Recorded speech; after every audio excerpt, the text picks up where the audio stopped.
और इनके बारे में और चर्चा करूंगा कि कैसे परमात्मा के रूप में जजमेंट करते हैं और भक्ति के रूप में कितना ज़बरदस्त पक्षपात करते हैं भगवान।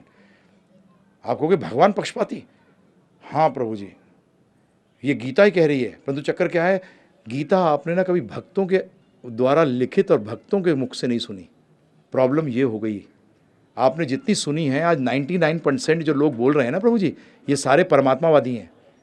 ये मरवाएंगे अपने को भी और दूसरों को भी। ये भगवान की शरण में तो लेके नहीं जाते, परमात्मा की शरण में फंसा देते हैं। तो इसीलिए चाहे वो भागवत वाच रहा हो, नहीं तो पता नहीं और तो कुछ क्या क्या वाचते हैं, मुझे खुद नहीं पता कहाँ से वाच के लाते हैं। मोदी जी को ज़्यादा एक्सपीरियंस होगा, क्योंकि हमारे को तो, मैं तो सुनता भी नहीं प्रभु जी, मैं तो सुनता भी नहीं। मैं सही बताऊँ आपको, शास्त्रों में साफ कहा गया है कि जो भक्त नहीं है उसके मुख से सुनोगे तो चेतना अशुद्ध हो जाएगी, क्योंकि भक्त के सिवाय बाकी लोग आपको भगवान से दूर ले जाएंगे, या तो भगवान बना देंगे या भगवान बनाने के चक्कर में रहेंगे। दास बनाने के लिए कोई भी नहीं रहेगा, और जबकि हमें बनना क्या है? दास। क्योंकि जब तक आप ये नहीं समझोगे ना पूरा प्रभु जी, 24 घंटे आप कैसे भक्ति कर सकते हो नहीं कर पाओगे। क्योंकि जब तक आपको क ख ग नहीं आएगा, आप कविता नहीं लिख सकते। और जो आखिरी दिन बताने वाला हूँ, कविता बताने वाला हूँ मैं आपको, गीता का सार। तो इसलिए कोशिश करेंगे। हरे कृष्ण में हरे का अर्थ राधा है, तो हरे राम में हरे का क्या अर्थ है? हरे राम में देखिए, ध्यान रखिएगा, जब मैं कल अवतारों में चर्चा करूंगा तो इसमें आप समझ जाओगे। रामचंद्र जी, कृष्ण, विष्णु, नारायण, नरसिंहदेव, वराह, वामन, इनमें आपस में तत्व का कोई भेद नहीं है। इसमें सिर्फ किसका भेद है? लीला भेद है, लीला का भेद है।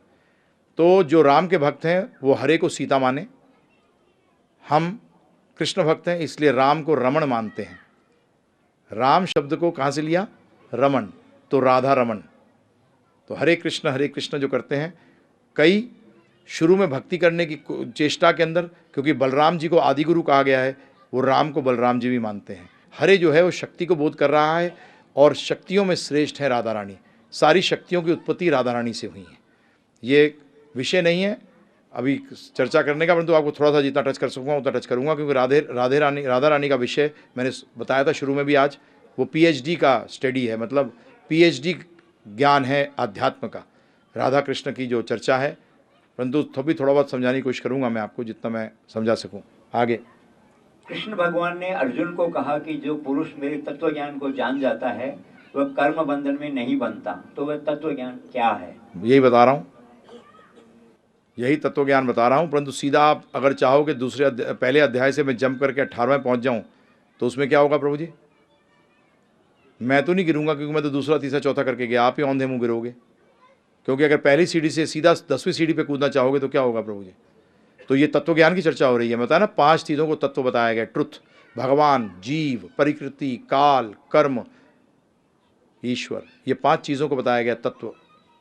तो इन तत्वों को ज्ञान ही दे रहे हैं आपको, बिकॉज भगवान ने कहा है जन्म कर्म च में दिव्यम एवं योविति तत्वता त्वक्ता देहम पुनर्जन्मा नेति मामेति सो अर्जुना, कि जो इस बात को जान जाता है, मेरे तत्व को जान जाता है सही तरीके से, उसको दोबारा जन्म नहीं होता। तो तत्वों को सही से जानने का मतलब ये इन 5 तत्वों को जानना। हाँ जी। भगवान ने अपनी योग शक्ति के प्रभाव से अर्जुन को विराट रूप दिखाया, तो वह योग शक्ति क्या है? भगवान की कोई योग फोक शक्ति नहीं, उनकी शक्ति होती है जो भी इस्तेमाल करना चाहें आप। उसको योग नाम दें या कोई नाम दें, उससे कोई फर्क नहीं पड़ता। भगवान शक्ति से पूर्ण है।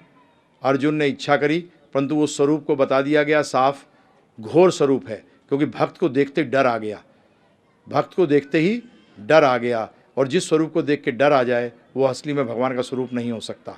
भगवान का स्वरूप तो वो होता है जिसको देखकर दिल में सारे भय खत्म हो जाएं, जबकि अर्जुन के मन में ये आया। इसलिए भागवत कहती है कि भगवान का जो ये विश्व रूप है ये भौतिक है, ये आध्यात्मिक नहीं है। भगवान पूर्ण है, इसलिए उनका एक भौतिक स्वरूप भी होना चाहिए और आध्यात्मिक स्वरूप भी होना चाहिए।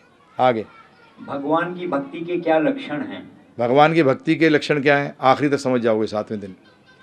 धन्यवाद, धन्यवाद। और इनके बारे में और चर्चा करूंगा कि कैसे परमात्मा के रूप में जजमेंट करते हैं और भक्ति के रूप में कितना ज़बरदस्त पक्षपात करते हैं भगवान। आप कहोगे भगवान पक्षपाती? हाँ प्रभु जी,